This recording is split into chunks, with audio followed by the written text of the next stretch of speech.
Story 1:04 a.m. on vacation. Both of our roommates were already passed out, so we had nowhere to go. She wanted to go to the beach loungers, but it was kind of chilly, and I was tired, so I found two beetles and decided to make them race each other until she got bored and left. Story 2. This girl that I wasn't interested in kept trying to get me in bed after my old band's show once 10 years ago. We were all hanging out in a hotel after the show drinking. This girl was trying to be all over me at dinner beforehand and at the hotel after, and she was just being generally annoying. I was not interested at all.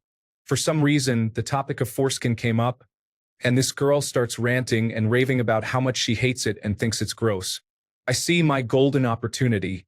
I looked at her directly and loudly say, "You do realize that none of us are circumcised, right?" Most of us were. She looked extremely disgusted for a second and then got up and left. It was hilarious. Story 3. I'm still at university and was coming back from a night out with a girl to her house. A student house. I was a first-year student and she was a second or third-year student. I forget which, but it meant she lived in a somewhat dodgy area with all the other second and third years really far from my halls. We got in, sat on her bed, and eventually, she says she's going to the toilet quickly. So she goes off to the toilet, and I start looking around the room. And what I saw on the bedside table was a chlamydia test kit. Our university was almost having a sexually transmitted disease epidemic at the time, and I really didn't want to be a part of it. So I kind of Mission Impossible D my way out of her house. I sprinted as fast as I could out of that neighborhood and walked the rest of the way home still drunk as anything. Took me about an hour and a half to get home in the pouring rain. Story 4. I had a friend who wanted to be more than friends, so I just didn't make eye contact for the whole night and pretended the music was too loud to hear her. On the way home, I was giving her a lift. She claimed it was hot and took off her top. She was only wearing a jersey with no bra underneath, so instead, I blasted the air conditioning to make her cold and put it back on. As a university student who can't afford to spend on air conditioning, it was a tough decision. Story 5. Got a buddy to call me up pretending to be the boss of an information technology company saying I needed to come into a job that I didn't work. I then packed my bag in a rush with a laptop, an extension lead, my PlayStation local area network cable, as well as some micro USB cables, so it looked legitimate. P.S. If you're reading this, I'm sorry to have traveled so far. Story 6. Halo 4 was getting a midnight release at GameStop down the street from my then-girlfriend's place. We were at the foreplay stage, and I saw that it was 11:50 p.m., so I told her, "Hold on, I need to get something. I'll be back." I rode my bike to GameStop, picked up Halo 4, made it back to her place, stupidly expecting to continue where we left off, but I ended up sleeping on the couch. Story 7. I jumped out of a third-story window to get away from her. She was straight up psychotic, like, "Make me pregnant now," psychotic. I landed in one of those giant pricker bushes, and everyone on my floor got to pick thorns out of my back, legs, and bottom while complimenting me on my prudent decision to risk death and feeding me shots as an anesthetic. Story 8. When I was a teenager and I dated a girl that I regretted meeting, I would text my dad and tell him to call me furious to ground me and tell me to immediately go home, or that he was coming home. It always worked. Yes, I did the same with him when his date wasn't going that well, but I'd tell him that I had tickets for a game or a special event. Story 9. I drunkenly lectured a girl about Lockean ethics. Just because you want something doesn't mean you should do it, after she drove my drunk self to a remote location in the mountains near Jemez Springs, parked, and informed me that New Mexico's age of consent was 16. For context, I was 23, and it really didn't feel right even to my drunk, terribly lonely self. She just sighed, gave me a weird look, and drove me home in silence. Story 10. This man had a penis like a Louisville Slugger, so when he asked for oral sex, I just blew on it and pretended not to know what I was doing so that he would leave. Story 11. Told her I had to go to the toilet and ran off to the hallway bathroom and never came back. My roommate found me there the next day, and the first thing I said when waking up was, "Is she gone?" My friend started hysterically laughing and said yes, and that explains the girl wandering around our apartment earlier. To add, we had sex that night multiple times. She was waking me up for the fourth time or so, craving more sex. It was nuts. Story 12. Not exactly avoiding, but I managed to ruin my chances at a party several years ago. I was in bed, naked, next to a naked girl. I asked her, "If I wasn't so drunk right now, would you have sex with me?" She said, "I was thinking we were going to have sex right now anyway." I replied, "Okay, just checking." Then I proceeded to roll over and go to sleep. Never saw her again and didn't realize what I did until a week later because I'm an idiot. Story 13. I had a girl crawl into my bed after a night of drinking on 6th Street in Austin. She said she was too drunk to drive and was scared to get a ride alone.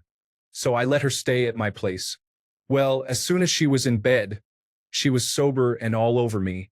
I had a long-distance girlfriend at the time, so I told her she would either have to call my girlfriend to join us next time she was in town, or she would have to back off. My girlfriend was cool like that. She kept pushing. So I jumped out of bed and fired up my computer saying I had to get contract work done. I ended up getting a super rare mount in World of Warcraft instead. 10 out of 10 would do again. Update. It was the Heavenly Onyx Cloud Serpent. Story 14. Intentionally? Nothing. Unintentionally? Broke my foot. We had been flirting all day and were like, yeah, later let's do it. And instead we spent the night in the emergency room because I tripped literally just walking on the sidewalk. Story 15. I one time was halfway through a steroid cycle and having problems with erectile dysfunction. One night I went back with a girl and couldn't get it up. Chalked it up to being too drunk. She decided it was worth trying again in the morning. So, I told her I'd rather make love our first time because I think I'm falling in love with her. Well, that one did the trick. No sex was had. Story 16. When being approached by someone I'm not interested in, I just act oblivious, and they feel awkward. Then, when someone I do want to be intimate with is dropping me hints, I miss them completely and go home and cry into a crunchy sock. Story 17. Told my buddy to not let me have sex with a girl at a party, no matter what. He was the most obnoxious and interrupting friend I could have ever asked for. Story 18. After the birth of our first child, the doctors asked us what method of birth control we would be using. We agreed that the baby would act as a deterrent to conception, and we were right. Story 19. When starting to get signals, we started to talk about how bad the Game of Thrones ending was and how the showrunners had failed us. It worked perfectly. We both talked for hours and went home. Story 20. Did my best to convince them how nasty I was down there and how sweaty I had gotten on the walk back to my friend's apartment. Straight 10 minutes of proactively telling them how disgusting I am and self-degradation. Story 21. I didn't know at the time that she hated video games, and I sent her a picture of me playing Minecraft. If you can't handle the craft, you don't deserve the shaft. Story 22. One time I found myself at a guy's house and didn't want to sleep with him. I didn't have any cell service at his house but wanted an out. I pretended to call a taxi and left. It was the middle of winter and 2 degrees outside. I figured I would call a taxi once I was out of his place and had service. I never got service. I walked for 15 minutes in 2-degree weather with a coat that wouldn't keep me warm in 50-degree weather. I should have just slept with the guy. Story 23. We were on a date. Towards the end she said, "Want to hang out in your car?" We left. And as we were walking towards my car, it dawned on me what her intentions were. Fortunately, my car got towed. I didn't have to do anything to avoid sex after all. She was attractive, but the farthest I've ever gone with a girl is holding hands. I can't hook up on the first date. There was no second date.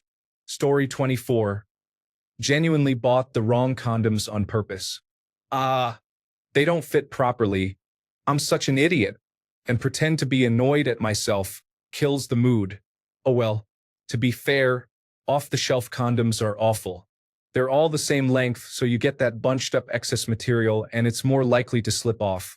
The different sizes just apply to width, and they pretty much all default to 7 inches. Nobody has that outside of pornography. We're all pretty much 5 to 6 inches around here. I get fitted ones now where you input your measurements. Story 25. The number of times I've bailed on a Magic. The Gathering tournament for sex is about the same as the number of times I've bailed on sex for a Magic. The Gathering tournament. Although most of the time I did actually go play Magic. The Gathering. Story 26. I pretended to be my own twin. It was a little awkward as I was my university club's social secretary, and we were drinking as a club, but I think I managed to fool her. Story 27. This girl was all over me one night and a friend walked in and said, "So, I tapped that. Is what's her face sleeping over tonight?" And I loudly and half drunkenly said, "She'd better not. This is my bed." Story 28. Not sex, but hooking up. I was talking to a girl from another city and lost interest, but I was too indecisive to just tell her. I ended up rescheduling a surgery to an earlier date to avoid seeing her when she was over. Story 29. A friend of mine got chlamydia while on a work trip. To cover it up, he got a Prince Albert piercing before returning home. That way, he could take the medication and claim it was too painful to have sex with his wife until it was all gone. Story 30. I invited this girl over to smoke and hang out. We were smoking and relaxing on the couch when she asked me to untangle her headphone wires. As I went to untangle them, I noticed a lot of earwax all over them. I immediately got up, went to the bathroom and texted my friend, asking him to call and say that we had to go cut a yard. I returned to the couch and she started trying to continue, while I was panicking, wondering why my friend hadn't called yet. A few minutes later, which seemed like hours, he finally called, and I told her that I was sorry, but I had to go. She left, and I met up with my friend and bought him a beer. Sorry for the format and language. I'm at work and on my phone. Story 31. She was on top, grinding on me. I went to smack her and ended up slapping myself. That put an end to that. To be clear, I didn't want to not get intimate. It was just something that ended up happening. Story 32. Late to this post, but I've been waiting forever to tell this story. At the very end of a 15-hour orientation day, 200 or so of us were in the recreation center, and I was playing Uno with a group of 4 people. A girl that I had been kind of flirting with the whole day came up behind me, started playing with my hair, and kept mentioning that she didn't have any roommates and how lonely she was going to be. I would have gone with her, but I had 2 draw 4 wild cards and a couple of reverses. Too long. Didn't read. I turned down hooking up with a girl at my college orientation because I had a good hand of Uno. Story 33. I was living and working in Sicily, and one of my coworkers was an Italian guy with a huge ego and a strong sex drive. He pestered me regularly, and the fact that I was married didn't faze him. Nothing I could tell him would deter him. Finally, I thought about how attached his ego was to his ability to please women, so I told him I would consider it if he'd let me bring a book in case I got bored. The look on his face was priceless. He was so horrified. When I told him that I frequently got bored with sex and my husband would let me read if I needed other entertainment, he took back his offer. I suspect he didn't want a chance that I might pull out a book in the middle of it. He never asked again. Story 34. I really didn't want to lose my virginity to this person I went on a date with, so when he took his pants off, I said, "I remember when mine used to look like that." I was waiting on his front porch for my best friends to pick me up. Story 35. I told her I spent my Saturdays practicing country punch. And hear this, it turned her on. Yeah, so I had to threaten her with a restraining order in the end. Story 36. Intentionally dodged hints and scurried away to avoid physical contact. Ended up just telling her flat out that I was not looking for casual sex. Had a really wholesome, healing conversation about her and her last boyfriend at the end of the night over coffee.